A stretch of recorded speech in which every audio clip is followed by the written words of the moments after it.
হচ্ছে যে বাংলাদেশের মাটিতে আমরা 24 বছর সুনামের সাথে কাজ করছি।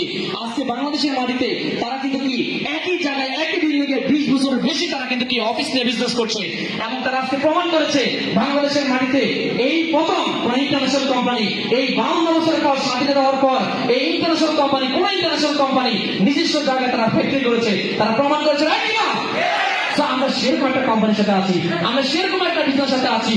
তো এই বিজনেসে এখন আমাদেরকে কি করতে হবে? সিদ্ধান্ত নিতে হবে। সিদ্ধান্ত নেওয়ার পরে কি করতে হবে? আমাদের এখন সেল করতে হবে।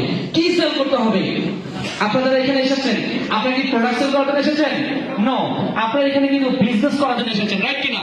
তো যারা সেল করে তারা কিন্তু আসে নাই, যারা সেল করে তারা কিন্তু আসে নাই। আমরা কি সেল করব? আমরা নিজেকে সেল করব।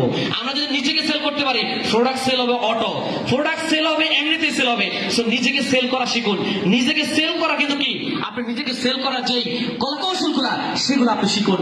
আমরা ছোটবেলায় কিন্তু অনেক বেশি কিন্তু আমরা অনেক বেশি আমরা পারদর্শী ছিলাম সেলসের জায়গায়। আমরা ছোটবেলা পিচ্ছি একদম নবজাতক শিশু যখন ছিলাম তখন অনেক বেশি আমরা এক্সপার্ট ছিলাম আমরা সেলসের জায়গায়। দেখবেন মায়ের কিন্তু যখন ছিলাম তখন কান্না করতাম, মা কিন্তু কান্না শুনে আমাদেরকে কিন্তু কি বুঝতো তার এখন কি দরকার, রাইট কিনা?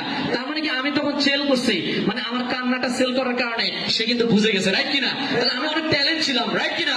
আমি কিন্তু কি ছোটবেলায় অনেক ধরনের কাজ করছি, অনেক ধরনের অ্যাক্টিভিটিস করছি যেগুলো আমার মা বাবা বুঝতো। তাহলে আমি ওই সময় কিন্তু কি অনেক ধরনের কিন্তু কি ট্যালেন্ট ছিলাম। সো আপনাকে এখনো সেরকম ট্যালেন্ট হতে হবে, এমন কিছু করতে হবে, এমন ভাবে কিন্তু নিজেকে তৈরি হতে হবে যেন আপনার সামনে কোনো একজন ব্যক্তি যখন আসে তাকে অবশ্যই প্রোডাক্ট পারচেজ করতে হবে, তাকে অবশ্যই বিজনেসে যুক্ত হতে হবে। নিজেকে এমন ভাবে তৈরি করেন, নিজেকে এমন ভাবে আপডেট করেন, তাহলে কিন্তু কি সেলস করার কোনো ব্যাপার না। তো আগে নিজেকে সেল করতে হবে, প্রোডাক্ট সেল হবে অটো। সো প্রোডাক্ট সেল করার জন্য ডিএক্সএম বাংলাদেশ ফ্যাক্টরি করেছে। 2025 সালে বাংলাদেশে একটা বিপ্লব করতে যাচ্ছে, একটা জোয়ার উঠতে যাচ্ছে। আপনি সেই বিপ্লবে সেই জোয়ারে সৈনিক হতে চান? যদি সৈনিক হতে চান, এই মঞ্চ আপনার জন্য।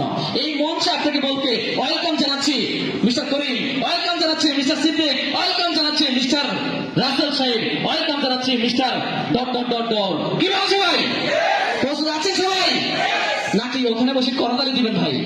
নাকি ওখানে বসে হা করে তাকিয়ে থাকবেন? নাকি ওখানে বসে কান পেতে শুনবেন? নাকি ওখানে বসে আফসোস করবেন? নাকি এখানে এসে কথা বলবেন? কথা বলবেন, আপনার সাকসেস স্টোরি শেয়ার করবেন।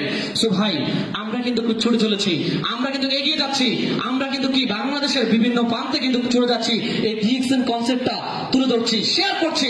সো আমাদের সাথে যুক্ত হন, নিজের কনসেপ্টটা ক্লিয়ার হয়ে আপনিও কিন্তু মার্কেটটা ক্রিয়েট করেন। আজকে বিভিন্ন কোম্পানি মার্কেট ক্রিয়েট করছে। এখন কিন্তু কি দেশ নিয়ে যুদ্ধ হয় না, এখন কিন্তু মার্কেট নিয়ে যুদ্ধ হচ্ছে, প্রোডাক্ট নিয়ে যুদ্ধ হচ্ছে। কে কত বেশি প্রোডাক্টের মার্কেট তৈরি করছে? আজকে ওয়ালটন যাচ্ছে, তার সব বেশি কাস্টমার তৈরি হোক। আজকে আরএফএল কোম্পানি যাচ্ছে, তার সবচেয়ে বেশি কাস্টমার তৈরি হোক। আজকে কিন্তু কি সনি র্যাঙ্কস, আজকে স্যামসাং, নোকিয়া, আজকে বিভিন্ন কোম্পানি যাচ্ছে তার মার্কেট তৈরি হোক। সেম আমরাও চাচ্ছি আমাদের মার্কেটটা তৈরি হোক। সো আপনি কতজনের মার্কেট তৈরি করবেন? আপনি কতজনের মার্কেট তৈরি করবেন? শুধুমাত্র বাংলাদেশ, সারা পৃথিবীতে 700 কোটি প্লাস মানুষ আছে। আপনি 700 কোটি মানুষকে টাচ করতে পারবেন, এই 700 কোটি মানুষের কাছে সেল করতে পারবেন, এই 700 কোটি মানুষকে আপনি কিন্তু এই সিস্টেমে নিয়ে আসতে পারবেন। মার্কেট আপনার অনেক বড়, ওয়ালটনের বড় না, আরএফএল এর বড় না, স্যামসাং এর বড় না, আপনার বড় মার্কেট। আপনি চাইলে কিন্তু কি 700 কোটি মানুষকে টাচ করতে পারবেন। এখন দেখেন কি নিয়ে কিন্তু যুদ্ধ হচ্ছে, এখন কিন্তু দেশ নিয়ে যুদ্ধ হয় না। দেখেন আমেরিকা, তারা কিন্তু কি অস্ত্রের মার্কেট তৈরি করার জন্য যুদ্ধ করছে। বিভিন্ন দেশে তারা কিন্তু অস্ত্র দিয়ে মার্কেট দখল করতে যাচ্ছে। রাশিয়া, তারা কিন্তু তেলের মার্কেট তৈরি করার চেষ্টা করতেছে। দেখেন তেল বন্ধ করে দিচ্ছে, আজকে কিন্তু সারা দেশে হাহাকার, রাইট কিনা?